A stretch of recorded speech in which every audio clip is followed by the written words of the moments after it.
Better hat. Leslie with 2 years.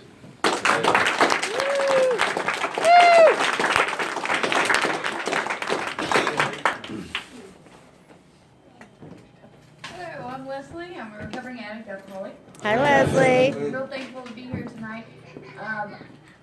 I'm most thankful to get to see Steve up here. Man, I know that God does some amazing things up here, but he is one that I didn't ever think God could get his hands on, and no matter what. And I mean, that is an awesome blessing to me to have my best friend be up here and be sober.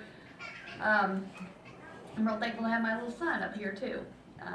You know, these are two that didn't get to be up here last year with me whenever I celebrated my 1 year, and I didn't know if they'd ever get to come up. And so, I mean, I consider it a great blessing of my recovery to have those two up here with me tonight. I also think that it's a great blessing in my life that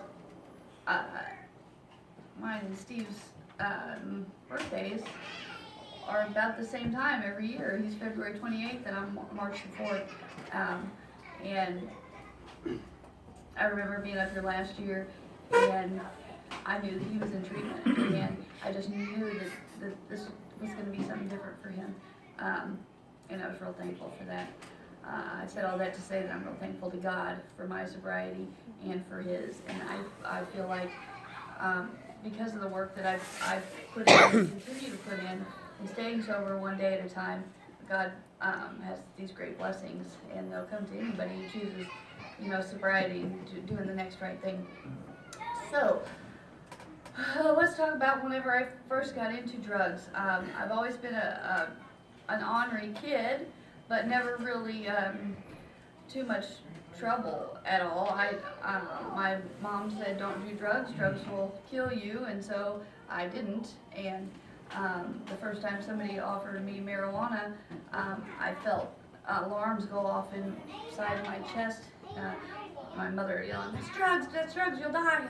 You know, I'm thinking, you know." So I told her, "No, I'm not going to try that at all."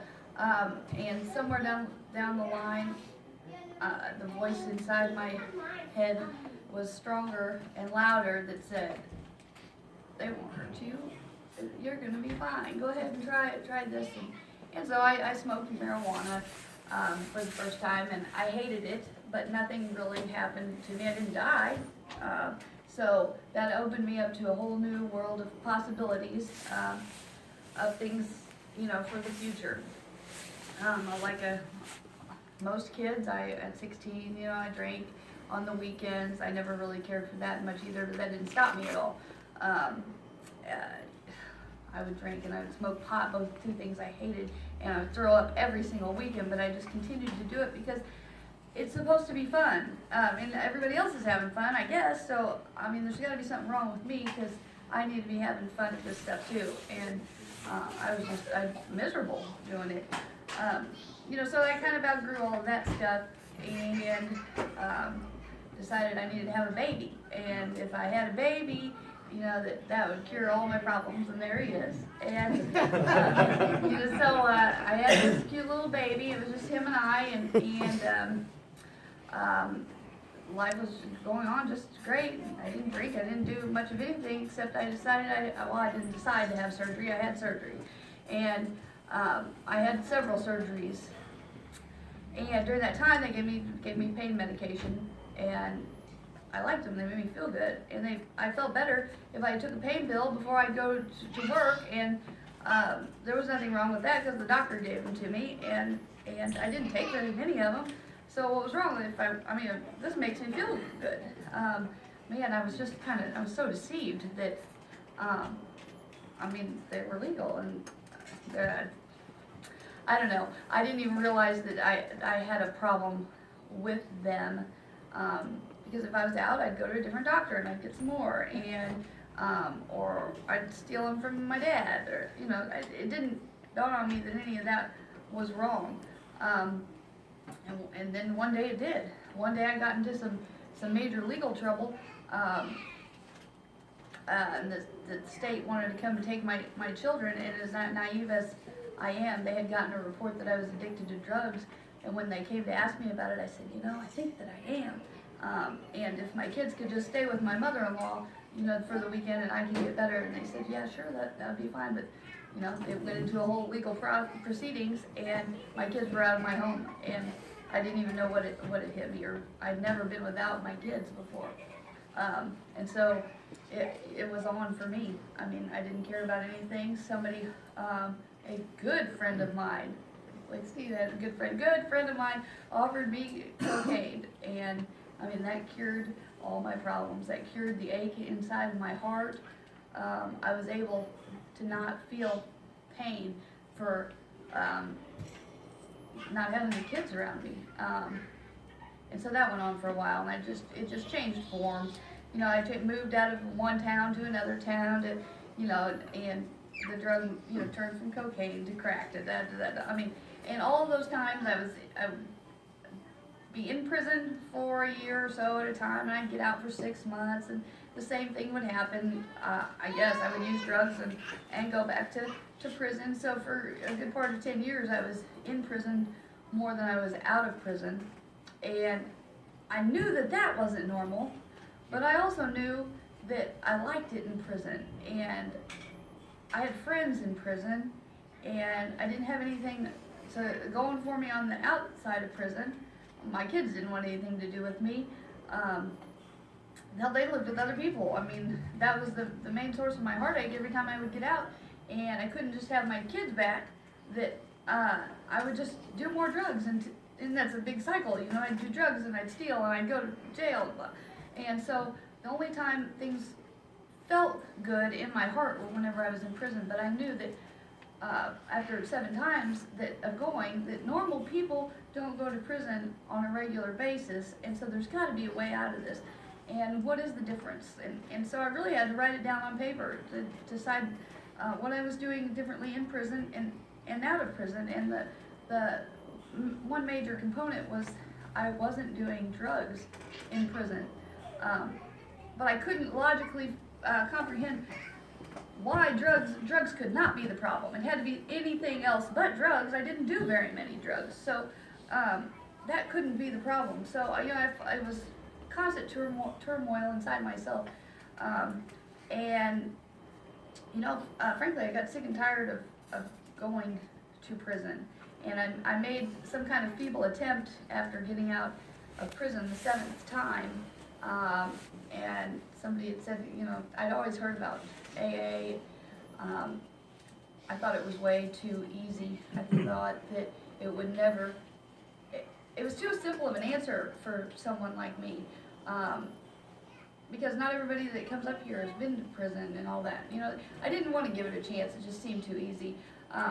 But before I knew it, I was back in jail. I had a parole officer and all this. I went in front of a judge at this time, and the judge, instead of throwing the book at me like they normally do, she told me that she would let me out to go to inpatient treatment, which was a real shocker to me because nobody's ever offered that to me before. And so I took it, and I barely made it into treatment. She let me out 3 hours before I was supposed to be at treatment, and I barely made it in. I mean, Steve came and picked me up from the jail, and my God, I had been sober for 3 weeks in jail, and I convinced myself that they would not take me into treatment unless I was high, and so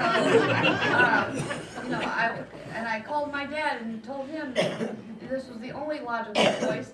For the insurance to pay for it, I had to have been used drugs, within the last 24 hours, and I felt like an idiot whenever I did the drugs for the last time, and I remember thinking, like, I don't know, it's probably the same thought process every single time I did drugs, but this last time I had gone from extremely sober to,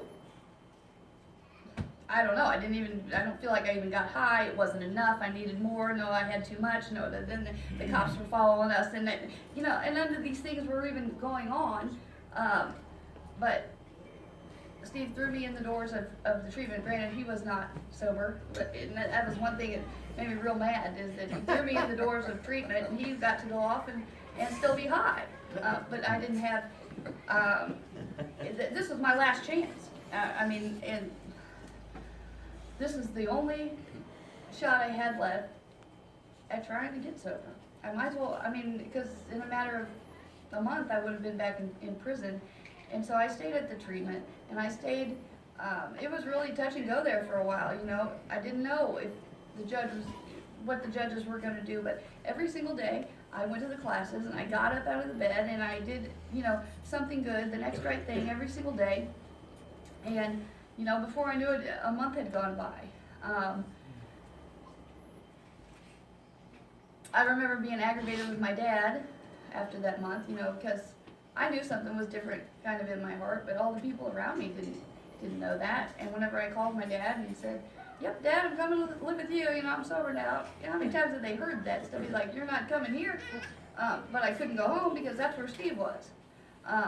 You know, and I knew better than that, and so, man, it was hard. It was really, really hard. That first year that I had being sober, I look back on it now and see how hard it was. I can't remember when it was going on, it was actually that hard, but man, I mean, the person I had been around for, you know, 10 years, 24/7, I couldn't be around. He was the only person that I knew to hang around. He was where I lived, he was my ride, he was my, you know, my best friend, and I couldn't be around him, and I couldn't talk to him, and I couldn't, because if I did, I found with him in my life, anger would get me, okay? I would get so angry if I talked to him, maybe because he was using and I wasn't, I don't know, but it was really hard on me not being able to talk to him, and I really had to cut all ties with him, and he was so sneaky that, you know, he would come in the back doors and, you know, because he was so lonely and things, but I had to protect my sobriety with everything that I had in me. You know, whenever I didn't have a vehicle, I walked up here to the meeting, and I didn't know this is where all the sober people were. I didn't have anybody or anywhere to hang out other than up here, so I came to a lot of meetings, and I remember walking in the doors and looking around at everybody and thinking, "Oh my God, I'm so embarrassed. I am nothing like these people." And I didn't want to be friendly with anybody, and I didn't want anybody to talk to me. And my dear friend Amy, she stuck out to me, and she always talked, and she was always here, and she, you know, it took me a while to realize that she was here just trudging along the road of sobriety like I was, and so I let her into my life to become my friend, and I realized that people up here are for me and not against me, and they struggle with the same things that I struggle with. So I'm real thankful to know that I have a place that I can come and talk about anything and talk as much about it. You know, there's nothing that's odd or crazy to any of you all up here. I mean, this is the only place. I can't go to school and tell them half the crazy things that go through my mind, because to them they are crazy. To you, they're not. And so I'm real thankful for that. Let's see what else. I don't know, I'm just, in the second year of sobriety that I've had, it was more of a time for me I wasn't so scared every single day that addiction was gonna jump on me, probably because Steve was sober. And, you know, so that helped me a lot. So I was able to focus on, things that I guess normal people do in life. You know, I have work, I go to my jobs. I don't attend as many meetings as I should, as I did in the first year, and I think that I've gotten myself pretty busy, which I'm gonna get that back in check, because meetings are what got me sober, and meetings are what will keep me sober. But I've started going to school. I'm just trying to live life and try and get a degree in something better, and you know, I'm trying to be an example to those around me. I've been able to make my dad proud. For years, my dad has said, talked real bad about me, you know, that for the last 15 years, all you've done is cause me grief, and that's all he's ever said for the last 15 years. And the other day, he said something to me about, he was talking about my sister, and he said, well, at least I have one good daughter, and he meant me. I mean, that really touched my heart, you know, that I'm the one he counts on now. But I'm real thankful to be sober for 2 years, and that's all I got.